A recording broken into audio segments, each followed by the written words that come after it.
გიორგი ცინცაძე, ტაირონ ელისი, ვიქტორ სანიკიძე, ვლადიმერ ბოისა, ზაზა ფაჩულია, ნიკა ცკიტიშვილი, ლაშა გამკლევიძე, ანატოლი ბოისა, გიორგი შერმადინი, კოტე ტუხუში, თორნიკე შენგელია და ნიკა მეტრეველი. ეს საქართველოს კალათბურთელთა ეროვნული ნაკრებია, გუნდი, რომელმაც ქართულ გულშემატკივარს 2009 წელს ყველაზე დიდი სიხარული აჩუქა.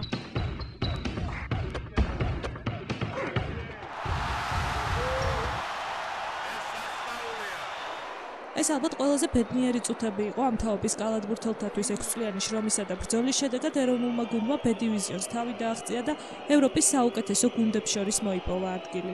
დიდი მადლობა საქართველო. თუმცა ამ წუთებამდე იყო გრძელი და რთული გზა, რომელიც სექტემბერში თბილისში დასრულდა.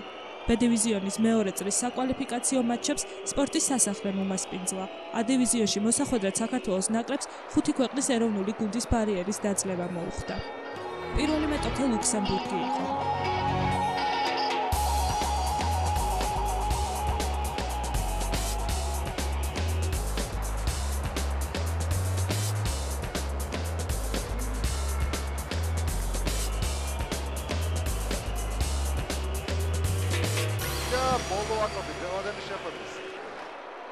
როგორც მოსალოდნელი იყო საქართველოს ნაკრებმა დამაჯერებელი გამარჯვება მოიპოვა და მეტოქე სოლიდური სხვაობით 115-73 დაამარცხა.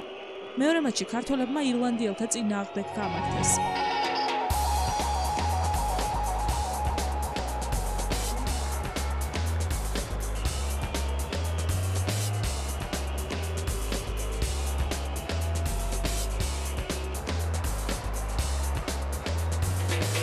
მორიგი გამარჯვება, თუმცა ამჯერად ქულათა ნაკლების სხვაობით. ქართველებმა ირლანდიელებს თითქმის ყველა კომპონენტში აჯობეს. 98-73 შეხვედრის საუკეთესო მოთამაშე ვიქტორ სანიკიძე გახდა. მესამე შეხვედრა ამჯერად ქართველთა მოწინააღმდეგე სლოვაკეთია.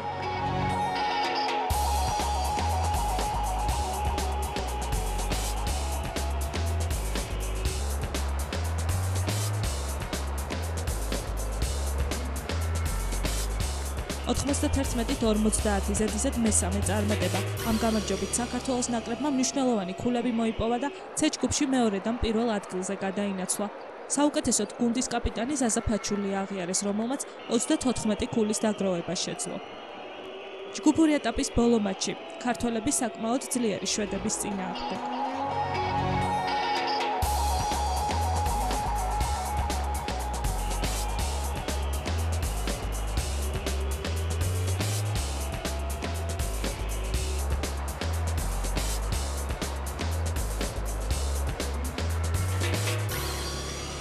(92-72) საუკეთესო შეხვედრა და მეოთხე გამარჯვება. მატჩის მოთამაშე ტაირონ ელისი გახდა.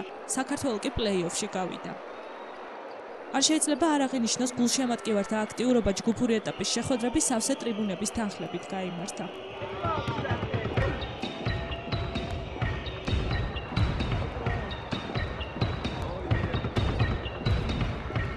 ყველაზე მეტი 9600 გულშემატკივარი კი პლეი-ოფის განმეორებით შეხვედრას დაესწრო, რომელიც საქართველოს ბელორუსის წინააღმდეგ გამართა. თუმცა მანამდე იყო შეხვედრა მოგილოვოში. ჩვენმა ეროვნულმა გუნდმა ბელორუსები მათსავე მოედაზე 89-75 დაამარცხა. 9 სექტემბერი სავსე სპორტის სასახლე და გამარჯვების მოლოდინი. პლეი-ოფის მეორე შეხვედრამ საკმაოდ დაძაბულად ჩაიარა. საუკეთესო მატჩი ჩაატარა ვიქტორ სანიკიძემ.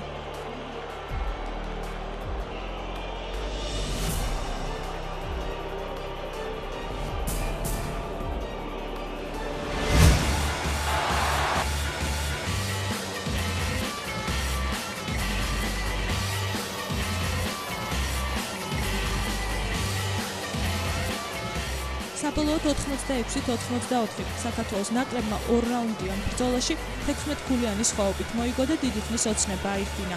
ახალი სეზონიდან გუნდი ელიტ რაუნდში ითამაშებს. A დივიზიონის საგზურის მოპოვება ნაკრების თითოეული წევრის დამსახურებაა. წარმატების მიღწევა ქართველმა კალათბურთელებმა გუნდური თამაშის ხარჯზე მოახერხეს. არ შეიძლება არ აღინიშნოს მთავარი მწვრთნელის იგორ კოკოშკოვის როლიც. საქართველოს კალათბურთელთა ნაკრებს წინ კიდევ უფრო დაძაბული წელი ელოდება. ახლა მათი მიზანი საუკეთესოთა შორის ადგილის დამკვიდრება და რაც მთავარია ევროსაგზურის მოპოვება იქნება.